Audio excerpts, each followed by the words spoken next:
Welcome back. Today, we're going to talk about Requiem for a Vampire. This is Jean Rollin's second film of 1971, fourth feature film overall, and fourth feature film about vampires, at least partially about vampires. So, he did The Shiver of the Vampire earlier in 1971, which we talked about last time. Now we're going to talk about Requiem for a Vampire. Now, I was worried that since this guy's always making vampire movies, that they're going to start to be too similar. But man, they are not. They are completely different every time. So, in 1970, he did The Nude Vampire, which wasn't even about a vampire. It was about a girl who was captured and fed blood and was immortal, and they thought she was a vampire and she wasn't. Then we had The Shiver of the Vampires. That was about two vampire hunters that got bitten and changed into vampires, and then their family had to come deal with it. Okay? This one, let's put it this way. It starts out with two girls dressed as clowns in a car chase shooting people. Okay? So, that's how it starts. The first second of the movie is that it gets you right away. It's very good. Before we talk too much about the details, I will say the music in this film was very interesting. It was beautifully shot. The whole thing was interesting, and surprisingly, there's very little dialogue, even though it's a full-length film, and it still held my attention. I had read that there was no dialogue for the first 40 minutes, which is not accurate. There's a little bit in the first 40 minutes, not between the main characters so much, but between other people. I just didn't think it was going to hold my interest, especially after I didn't really like The Nude Vampire or The Rape of the Vampire. But after I watched The Shiver of the Vampires, which I liked, I was kind of more excited for this one. And even though there's not much dialogue in it, it's very interesting the whole time. It's unique. It's unlike any other movie I've ever seen. It's purely French, just like the previous Jean Rollin movies. There's no catering to other cultures. There's no English in it. There's no dubbing in it. It's just a pure, raw nightmare of weirdness.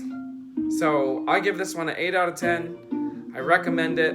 The music fits very well, unlike Shiver of the Vampires, which had a weird rock and roll type soundtrack. That was like one of the only things I didn't like about that film, but this one, the music changes. There's all different types of music in it, but it always fits. Alright, so, go watch it. If your libraries participate in the Hoopla or Canopy programs, you can watch it for free on either one of those apps. Hopefully, you have a library card. So, what goes on in this film? I'm not going to say everything, but let's touch some of the key points. These girls are being chased. We don't know why. The person that's chasing them shoots their driver. There's 3 of them, 2 girls and a guy. The driver gets shot. They have to abandon the car. They light the car on fire. They're running through fields, running through a forest. They're running through a graveyard. Girl, one of them, Michelle, falls into an open grave, gets knocked out by landing on a casket, and it just so happens that, the grave was open because they're about to fill it, so these guys come and bury her alive, but she gets out with the help of her friend Marie. So then they're wandering around trying to find a safe place to go. They end up in a chateau, an old castle, and without getting into the entire thing, the castle is inhabited by an old vampire and his servants. Here's what I thought was really cool, okay? The old vampire is so old that his powers are dwindling. He's been trying to turn these servants into vampires, and it's not taking, which I thought was a very unique vampire plot development. One of the girls, they say, has developed teeth and the others aren't changing at all. So they try and change these two girls, and one of them is kind of into it and the other one is kind of not.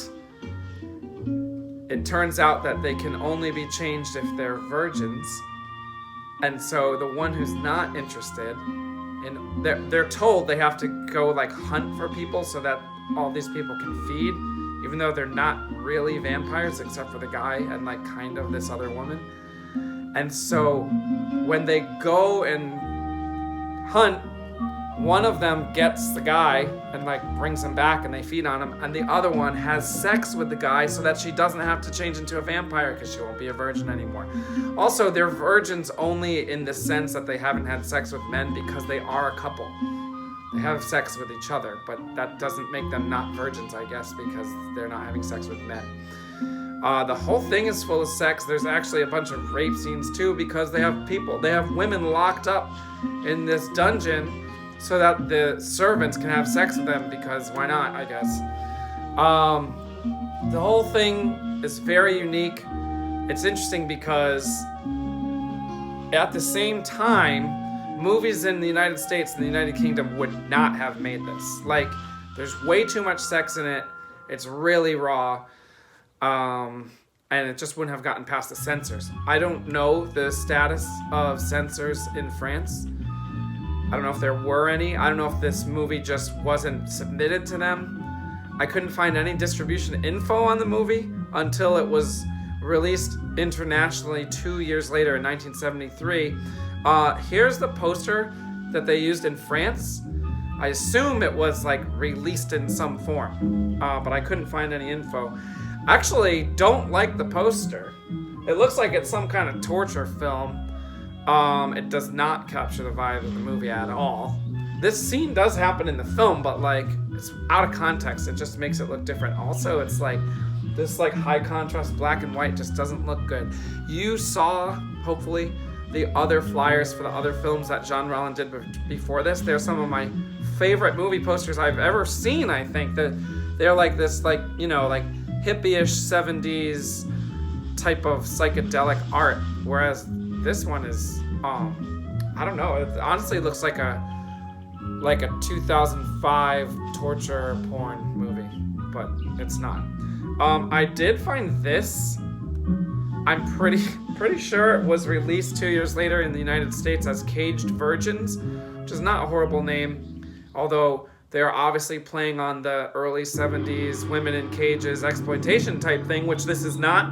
There's not really any cages in this movie, although I do like that poster art. It doesn't really match the movie. Those girls don't look like the girls in the movie. These girls, even though they're scantily clad, are wearing too many clothes for the actual movie, believe it or not. There's no pit like this in the movie, although this chained up women is pretty accurate. I like this art. I like it better than this art, but this doesn't really fit the movie. It just looks cool. And this is one scene out of context. So, oh, it does say here that you had to be 18 or older to see the film. I just saw this in French. So it was, let's see what's it say here. Oh, I just saw this here.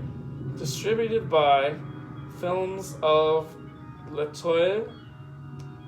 I gotta write that down because that information was not on IMDb or Letterboxd or anywhere else. It says right here, the distributor. All right. Well, I think that's going to be it for hard to say that word. Requiem for a Vampire. John Rollin did not release another horror film until 1973. I might cheat a little bit and watch some of his films before I get to 1973 because these were so good. It was just refreshing to watch something so different. So I think I might have to do a few more because I won't get to 1973 for like a year. All right. I'll see you next time when we try a different flavor of horror.